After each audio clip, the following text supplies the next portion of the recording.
Sidang perkara pembunuhan berencana terhadap Brigadir Yosua Huta Barat alias Brigadir J dan obstruction of justice Brigadir J telah digelar di Pengadilan Negeri Jakarta Selatan atau PN Jaksel.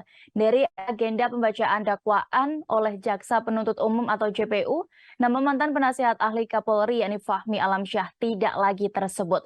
Padahal Fahmi sebelumnya santer dikaitkan dengan dugaan memiliki peran vital dalam kasus itu karena dekat dengan Verdi Sambo. Kapolri Jenderal Listio Sigit pun juga sempat buka suara dan menyebut Fahmi Alamsyah memang lebih banyak bersama Verdi Sambo.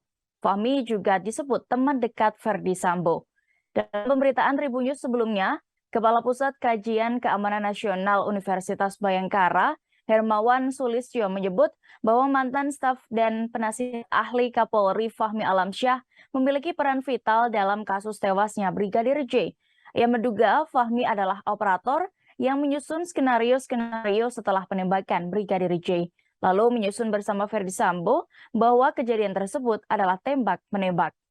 Selesai dugaan keterlibatan Fahmi terus berhembus. Ia pun kemudian mundur dari jabatan penasihat ahli Kapolri.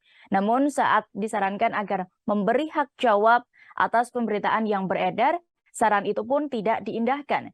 Hingga Fahmi hanya mengakui bahwa sudah mengetahui kabar meninggalnya Brigadir J pada Jumat 8 Juli 2022 malam setelah kejadian. Kini nama Fahmi Alamsyah pun tidak muncul lagi dalam dakwaan perkara pembunuhan Brigadir J. Namun hingga kini, Polri juga masih bungkam terkait nama mantan penasihat Polri itu yang tidak ada dalam surat dakwaan Verdi Sambo CS.